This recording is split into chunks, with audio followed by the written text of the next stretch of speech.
हुसैन आलम limits में जलाल कुंचा बोल के लोकाल पुलिस लिमिट्स में जलाल कुंचा लोकेलिटी है।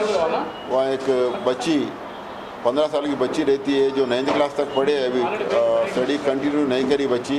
अम्मा से रहती है, उनका पिताजी नहीं है तो अम्मा और एक शादी कर लेके और बहन के साथ वो घर में रहती है जलाल कुंचे में। एक महीना पहले से शरीफ बोल के एक ऑटो ड्राइवर है, उन्हें तालाब कट्टे में रहता। उसमें वो कैसा कि वो शरीफ का दोस्ताना बच्ची के साथ हुआ। वो उससे डेली आना, चामन के पास आना, मक्का मस्जिद के पास आना, बच्ची को उससे बात करना, छोड़ना, चले आना, ऐसा चल रहा सिलसिला। तो एक 10 दिन पहले से उन्हें ये प्रपोजल लगा कि मैं शादी कर बोल के बच्ची को जोड़े बातें बोल के थोड़ा दोस्ताना थोड़ा बढ़ाया।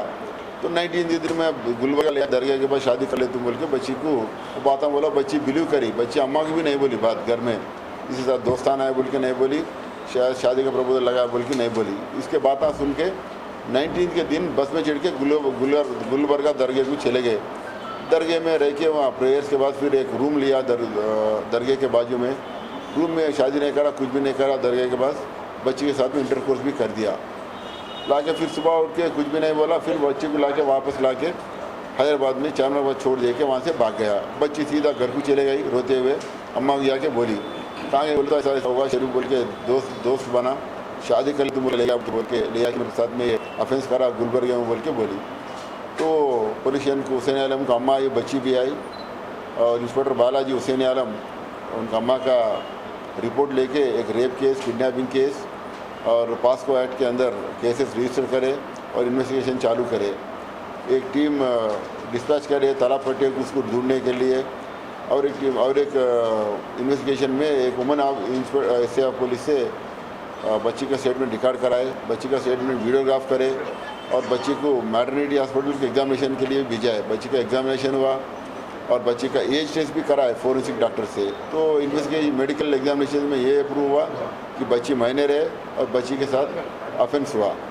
फिर मैं डाके केस रजिस्टर करके बच्ची को फिर अम्मा को हैंड ओवर दिए इंस्पेक्टर बालाजी और इन्वेस्टिगेशन चालू करे। सबके बयान लिए। एक पार्टी को गुलबर्गा भी जाए, जहाँ ऑफेंस हुआ तो कमरे को भी जाके देखे कहाँ हुआ बोल वहाँ के लोगों को इन्वेस्टिगेट करके वो स्टेटमेंट कर लिए। वहाँ का जो रूम अलॉट करा लिए वहाँ CCTV फुटेज है कि वो भी चेक कर रहे और उसके लिए ढूंढने के लिए टीम काम करके डिस्पैच करें इंस्पेक्टर बालाजी। आज सुबह 9:30 को पिसाव चारनार बस स्टैंड के पास ने लोकेट हुआ तो उसको पकड़ के लेके आए।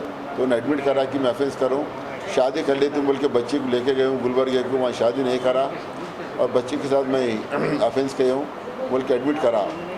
एडमिट करके फिर और ये भी डिवील करा कि मैं क्रिमिनल ऑफेंडर हूँ और मेरे पास 14 केस है बोल के भी बोला। तो वेरीफाई करते 14 केस में उन्हें इन्वॉल्व है, मोबाइल स्नैचिंग केस में और एक आर्म साइड में इन्वॉल्व है। उन्हें उसको हम आज अरेस्ट करके रिमांड कर रहे हैं और कमिश्नर साहब की प्रपोजल लगा रहे हैं कि इसको PD एक्ट के अंदर उन्हें फिट है। PD एक्ट ऑर्डर्स दे बोल के उसको CP साहब के लिए दरखास्त करिए और ऑर्डर देकर उसको हम PD एक्ट में भी डिटेंशन को एक्सटेंड करा सकते। ये दूसरा ऑफेंस है। ये तीसरा ऑफेंस है। एक ऑफेंस भवानी नगर में बच्ची तो उन्हें मार दिया ऐसी फ्रेंडशिप करके बच्ची को, और केस में 12 वर्ष से उन्हें शादी कर ले तुम बोल के बॉम्बे ले गया। तो शादी से पहले तालाब टोली चौक के पास एक रिश्ता घर में लेकर बच्ची के साथ क्रिमिनल ऑफेंस करा, क्रिमिनल असॉल्ट करा बच्ची को। अच्छा, ये तीसरा ऑफेंस है। ये तो हम ये पेरेंट्स से रिक्वेस्ट करते हैं कि मैंने बच्चे पर कंट्रोल करे, बच्चियों को बाहर न जाने दे। बच्ची कहीं बाहर गए तो मार्केट गए तो उसके साथ में भाई रहते, कोई पड़ोस रहते, उनको भिजाए। तो टोटल रिस्पॉन्सिबिलिटी पेरेंट्स का है। बच्ची जब तक मेजर नहीं हुई, बच्ची की जानकारी अच्छा नहीं होती, तो इक्वल जिम्मेदारी पेरेंट्स का है कि वो बच्चों को